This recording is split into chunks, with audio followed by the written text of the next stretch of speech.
Ngaji itu jangan dikira ngaji nggak ada godaannya, tidak. Awalnya fokus begini, tiba-tiba tengah-tengah pikiran berputar tuh.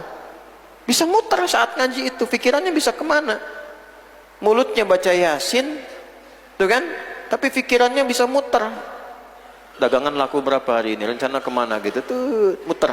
Nah, udah kalau sudah nggak fokus, diam dulu, tenang, berhenti dulu. Diam, tenang. Tuh sudah tenang, balik lagi. Bismillah, ngaji kembali. Ya, belajar juga begitu antum.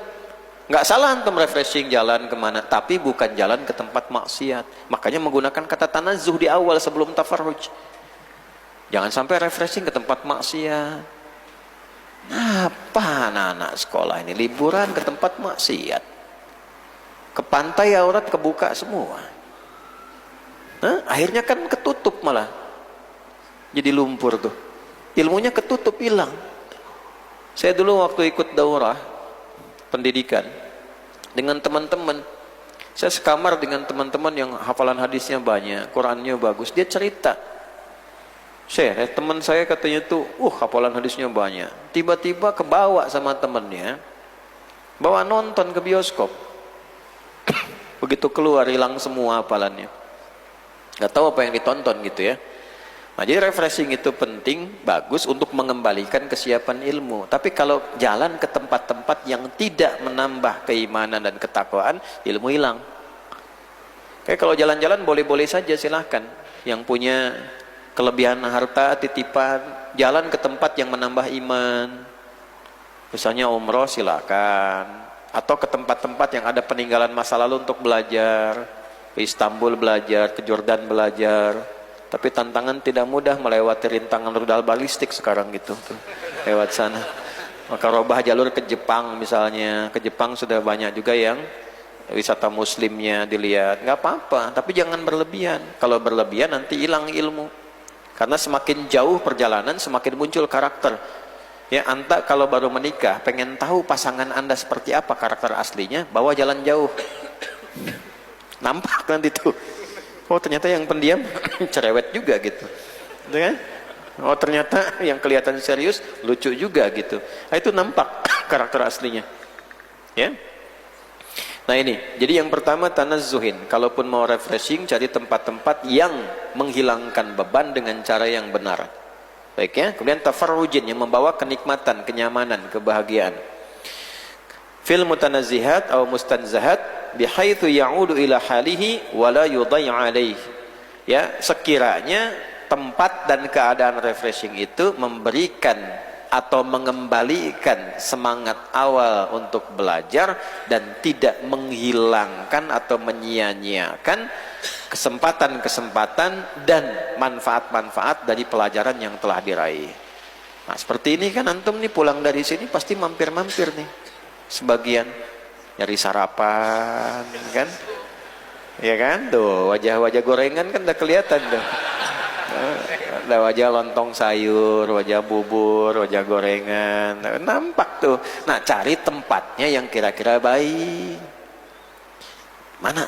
Situ aja tuh warung itu, wah selain makanannya enak, pelayannya juga oke. Nah, itu habis antum, selesai. Ya, nah itu yang kayak gitu sederhana. Nah, saya selesaikan dulu sebentar ya, mungkin 5-10 menit ya. Habis itu nanti silakan sholat syuruk sebagainya supaya tuntas hari ini. Kan 10 baru 9 ya. Jadi 9-nya pandai mengatur waktu untuk istirahat dan menggunakan waktu untuk mengembalikan kesegaran dalam menuntut ilmu. Jadi refreshing butuh. Ya, yang guru-guru tuh ajak tuh anak-anaknya setelah misalnya selesai berapa mata pelajaran jalan kemana, boleh. Ya, apa istilah anak sekarang tuh ya? Study tour. Kebanyakan turnya dibanding studinya ya. Study tour yang efektif boleh. Saya waktu ngajar-ngajar tuh di Tripoli saya bentuk halaqah Quran dari mahasiswa. Saya combine, disatukan tuh antara ngajar dengan misalnya rehlah. Pas pelajaran Qurannya masuk ke ayat-ayat tentang hewan, saya bawa ke kebun binatang. Nanti disusun tugasnya mengeluarkan semua hewan yang disebutkan di Quran dan riset. Wah, itu indah sekali. Kenapa kita diminta meriset unta yang saat disebutkan pakai ibil, tidak pakai nakoh, tidak pakai jamal?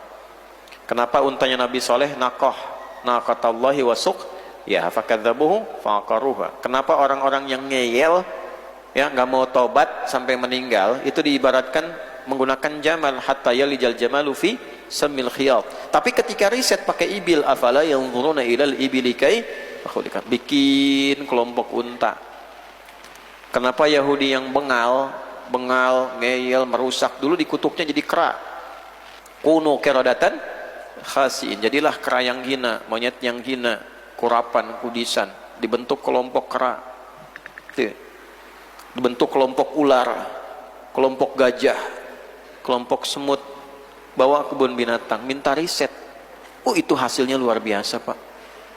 Ternyata baru tahu kalau unta itu kakinya 2, terus punya selaput mata sehingga tahan dari berbagai badai rintangan. Baru tahu ternyata punya bagian tembolok di sini menampung air. Jadi kalau minum airnya disimpan sebagai cadangan, bisa nahan haus selama sebulan. Unta, kelompok unta masuk. Kelompok monyet gitu kan nggak boleh dihilangin idofatnya tuh. Gitu ya. Kalau dihilangin mudofnya di nggak enak. Monyet kan nggak enak. Kelompok monyet datang. Baru tahu ternyata, Pak, kenapa nggak dikutuk jadi tikus? Ngujinya gimana? Lempar makanan. Wah, ambil tangan kanan. Lempar lagi, ambil kiri. Lempar lagi 2 kaki gini. Lempar ke tempat lain lebih banyak. Punya dia ditinggalin, yang banyak disamperin. Tempat yang banyak itu diusir sama dia tuh. Ya kan? Kalau ada yang datang ke situ, dia perangin. Nah begitulah sekarang. Tempat orang dia masukin, yang punya dia keluarin. Orang-orang protes dia abaikan. Nah itu monyet kurapan, kera kudisan tuh gitu. Ya, ini cerita dulu begitu dikutuknya. Makanya paham kenapa dikutuknya menjadi hewan demikian, karakternya. Jelas ya? Nah, itu dulu. Nah, nggak mungkin kita dapat ke situ kalau nggak ngaji langsung. Nanti untuk bisa mengobati itu karakternya bagaimana? Ada lagi. Ya, monyet itu kan sok kuat padahal lemah. Sok kuat padahal lemah itu. Antum tarik dia, ditarik sama monyet tuh, tarik lagi sama antum tuh. Begitu tuh. Ya, padahal lemah. Nanti banyak ayatnya turun dari surat Al-Hasyr, dari surat ini, dari Al-Baqarah, kemudian ke Toha, ke Al-Qasas. Padukan jadi kurikulum. Jadi menghadapi tipikal manusia begitu caranya begini. Manusia tipikal gajahan kayak Abrohah, gimana ngadepinnya? Gini. Manusia tipikal ularan kayak Fir'aun dan sebagainya, gimana? Gini. Itu ada polanya. Nanti manusia ujungnya dibagi 3. Itulah yang dimaksud nanti Al-Baqarah ayat 1 sampai ayat 20. Keluarin, antum ada di posisi yang mana? Kalau sudah paham di keluarga aman nggak? Udah paham tetangga aman nggak? Udah paham di kantor aman nggak? Kalau ingin sukses di perkantoran untuk punya perusahaan, nah gimana cara menetapkan karyawan-karyawan yang mendorong pada kesuksesan dan kebahagiaan? Keluarkan ayatnya. Nah untuk mengetahui itu yang ke-10 wal ashir. Ini an yatrukal ishrata fa inna tarakaha min ahammi ma yanbaghi li talibil ilmi wala siyama li ghairil jins. Hendaklah penuntut ilmu itu mengatur pergaulan.